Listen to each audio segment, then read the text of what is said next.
नमस्कार दोस्तों, आशा है कि आप सभी अच्छे होंगे। आशा है कि आप लोगों को महाभारत भाग 11 पसंद आया होगा। इस वीडियो में हम महाभारत की आगे की कहानी पर चर्चा करेंगे। तो चलिए वीडियो को शुरू करते हैं। हस्तिनापुर पहुंचने के बाद भी शकुनी की आंखों के सामने से युधिष्ठिर का राज्य वैभव हट नहीं रहा था। दुर्योधन के अपमानित चेहरे को देखकर वह और भी अधिक चिंतित था।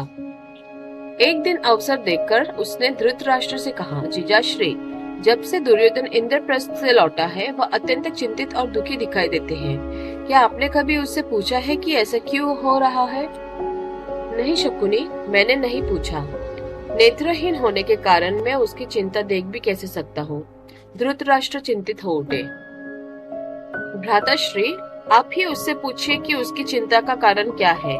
इस बार गांधारी ने शकुनी से कहा। नहीं बहन, ये मेरा काम नहीं है, शकुनी ने उत्तर दिया। कुछ पल वह चुप रहा और फिर बोला, उसकी चिंता का कारण आपको ही पूछना चाहिए। ठीक है, मैं उसे बुलाता हूँ। धृतराष्ट्र ने प्रतिहारी भेजकर दुर्योधन को बुलाया और उससे उसकी चिंता का कारण पूछा, परंतु दुर्योधन बिना उत्तर दिए चुप खड़ा रहा। धृतराष्ट्र और गांधारी व्याकुल हो उठे। गांधारी ने तब उससे पूछा, पुत्र, क्या हस्तिनापुर का यह वैभव, यह सुख, यह स्वाधीनता, यह स्वच्छंदता तुम्हें रास नहीं आ रही है जो तुम चिंतित हो? क्या बात है, हमें बताओ। इस बार धृतराष्ट्र ने कहा, पुत्र, तुम्हारे मामाश्री का कहना है कि जब से तुम युधिष्ठिर के राजसूय यज्ञ से लौटे हो तभी से तुम व्याकुल हो। हमें बताओ, तुम्हारे पास किस चीज की कमी है? दुर्योधन इस बार फट पड़ा। पिताश्री, युधिष्ठिर के वैभव के बारे में आप केवल सुना ही है, उसे देखा नहीं। आप नहीं जानते उस वैभव के सम्मुख हस्तिनापुर का वैभव कितना तुच्छ है। उसके वैभव और यश को देखकर मैं पागल हो गया हूँ। ऐसा नहीं कहते पुत्र, गांधारी बोली। युधिष्ठिर भी तो तुम्हारा भाई है। माते, वह सब तो ठीक है, परंतु वहाँ पांडव कुमारों और उस द्रौपदी ने वैभव के अहंकार में मेरा जो अपमान किया है उसे मैं जीवन भर नहीं भूल सकता। इससे तो अच्छा है कि मैं अपने जीवन का अंत ही कर डालूं। इतना दुखी मत हो पुत्र, धृतराष्ट्र बोले। असंतोष की कोई सीमा नहीं होती, धैर्य धरो। जिसे तुम अपमान समझ रहे हो वह उनका परिहास भी तो हो सकता है। मैं उसी परिहास का बदला चाहता हूँ पिताश्री, दुर्योधन बोला। आप युधिष्ठिर को दयुत क्रीड़ा के लिए यहाँ निमंत्रित कीजिए। मैं जुए में उनका सारा वैभव, सारी संपदा, सारा राज्य उनसे जीत लूंगा। नहीं पुत्र, जुए का परिणाम कभी भी हितकर नहीं होता, गांधारी शीघ्रता से बोली। बहन, जुआ दुर्योधन नहीं, मैं खेलूंगा इसके ओर से। बहुत देर से चुप बैठा शकुनी बोला, तुम देखना, पांडव मेरे से जीत नहीं पाएंगे। नहीं नहीं, मैं दयुत क्रीड़ा के लिए पांडवों को आमंत्रित नहीं कर सकता। धृतराष्ट्र बोले, जुए का खेल शत्रु उत्पन्न करता है। इस खेल से मामूली अनबन भी कभी कभी विकराल रूप धारण कर लेती है। पांडव अब शक्तिशाली है, उनसे वैर करना ठीक नहीं होगा।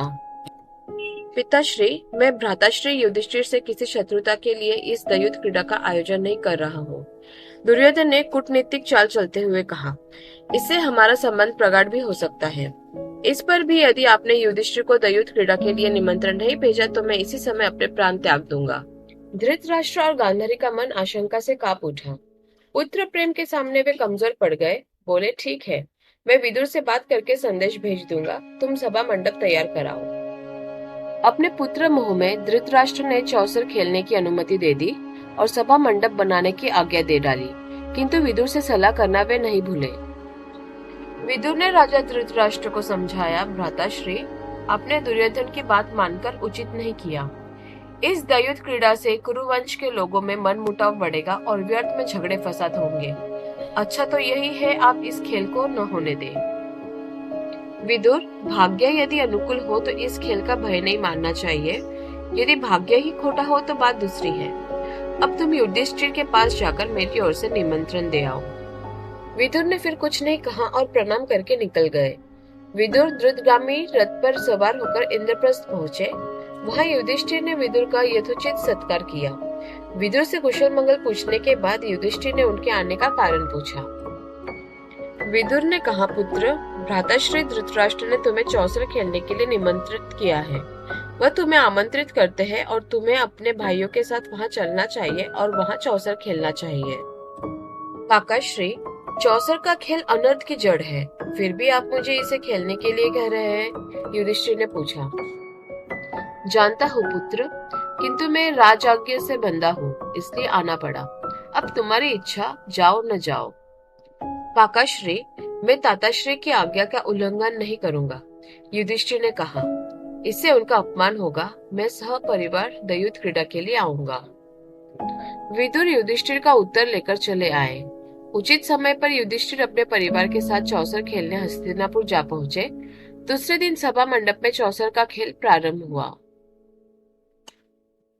युधिष्ठिर ने सोचा था कि दुर्योधन उसके साथ खेलेगा, लेकिन जब उसने कहा कि उसकी जगह शकुनी खेलेगा, तो युधिष्ठिर हिचकिचाए। इस पर शकुनी मुस्कुराया। क्या बात है युधिष्ठिर, मेरे साथ खेलने में तुम्हें पराजित हो जाने का डर लग रहा है?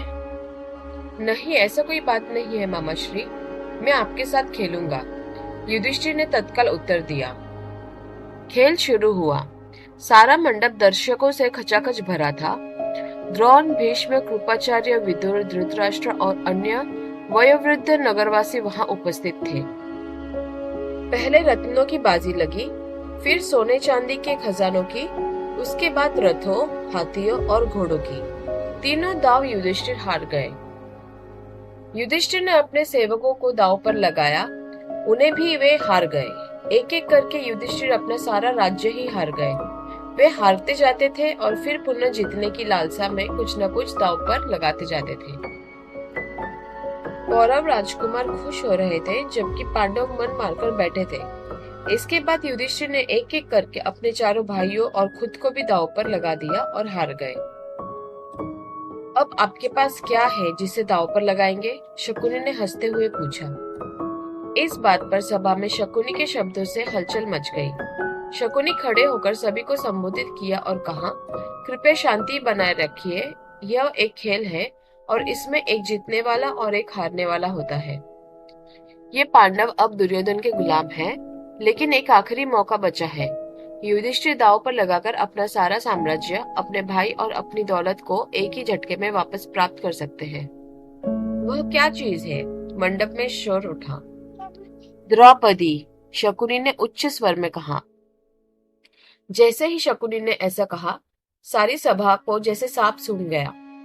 सभी ने चुपचाप सिर झुका लिया और किसी ने कुछ नहीं कहा। शकुनी मुस्कुराकर युधिष्ठिर की ओर देखा। युधिष्ठिर उत्तेजित होकर बोल पड़े, ठीक है, मैं द्रौपदी को दांव पर लगाता हूँ। धर्मात्मा युधिष्ठिर की बात पर सारी सभा में हाहाकार मच गया। भीम और अर्जुन की क्रोध में बुझाएं फड़कने लगी। चारों ओर से धिक्कार की आवाज आने लगी। छी, यह घोर पाप है। इस शोर के बीच ही शकुनी ने पांसा फेंका और जोर से चिल्लाया, लो, ये बाजी भी दुर्योधन ने जीत ली। सभा में एक सन्नाटा छा गया। युधिष्ठिर ने शर्म से अपना सिर झुका लिया। इसके बाद ही दुर्योधन उठकर विदुर की ओर देखते हुए बोला, काकाश्री, आप कृपया रणवास में जाइए और द्रौपदी को यहाँ ले आइए। मूर्ख, बिना किसी वजह के मौत को क्यों बुला रहे हो? विदुर गुस्से में भरकर उठ खड़े हो गए। उन्होंने सभी सभा के सदस्यों की ओर देखा और उच्च स्वर में कहा, युधिष्ठिर के पास अपनी हार के बाद द्रौपदी को दांव पर लगाने का कोई अधिकार नहीं था। ऐसा लगता है कि कौरवों का अंत निकट है। विदुर की बातों से दुर्योधन बौखला उठा। काकाश्री, आप हमसे ईर्ष्या रखते हैं। हमारी जीत पर आपको कष्ट हो रहा है तो आप यहाँ से चले जाइए। विदुर गहरे अपमान बोध से त्रस्त होकर वहां से चले गए। दुर्योधन ने अपने सारथी प्रतिकामी को पुकारा। प्रतिकामी, जाओ द्रौपदी को रणवास से लेकर आओ। प्रतिकामी दुर्योधन से आज्ञा पाकर रणवास में पहुंचा और द्रौपदी से बोला, महारानी, चौसर के खेल में युधिष्ठिर अपने भाइयों और अपने साम्राज्य के साथ आपको भी दांव पर लगाकर हार गए हैं। अब आप युवराज दुर्योधन के अधीन हो गई है। उनकी आज्ञा है कि आपको सभा मंडप में पहुंचाओ। प्रतिकामी की बात सुनकर द्रौपदी चौंक गई। उसे लगा कि उसका कलेजा फट जाएगा। उसने प्रतिकामी से कहा, सारथी, कृपया जाइए और उस हारने वाले खिलाड़ी से पूछिए कि क्या वह पहले अपने आप को हारे थे या मुझे। सभी सभा के सदस्यों से इस प्रश्न को पूछकर मुझे बताइए, तब मैं वहां जाऊंगी। प्रतिकामी ने सभा में आकर द्रौपदी की बात को दोहराया, लेकिन युधिष्ठिर से कोई उत्तर नहीं आया। सारी सभा भी मौन रही दुर्योधन ने प्रतिगामी से कहा, वह स्वयं यहाँ आकर क्यों नहीं पूछ लेती? हमसे यहाँ पूछने की क्या आवश्यकता है?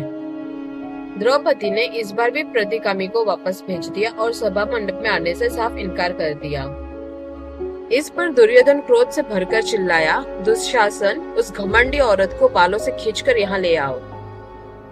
दुरात्मा दुशासन तत्काल रणवास जा पहुंचा और द्रौपदी से बोला, चलो सुंदरी, भ्राताश्री ने तुम्हें जुए में जीत लिया है, वे तुम्हें बुला रहे हैं। दुशासन ने द्रौपदी के इनकार करने पर उसके बालों को पकड़ा और उसे जबरदस्ती सभा मंडप में ले आया। द्रौपदी, जो घायल हिरनी की तरह थी, अर्धस्वर में सभा में मौजूद वृद्धजनों की ओर देखकर बोली, आप लोग मेरे अपमान को देखते हुए भी चुप बैठे हैं। जिसने जुए में हारकर अपनी स्वतंत्रता को खो दिया, वह अपनी पत्नी को दांव पर कैसे लगा सकता है? बहुत देर से चुप बैठे भीष्म से चुप न रहा गया। वे उठकर खड़े हो गए और बोले, महाराज धृतराष्ट्र, अपने पुत्र को रोको, काल उनके सिर पर मंडरा रहा है। पितामह, जो काल मेरे सिर पर मंडरा रहा है, मैं उसे स्वयं देख लूंगा। दुर्योधन ने उच्च स्वर में कहा, आप शांत रहकर बैठिए या फिर अपनी आंखें बंद करें।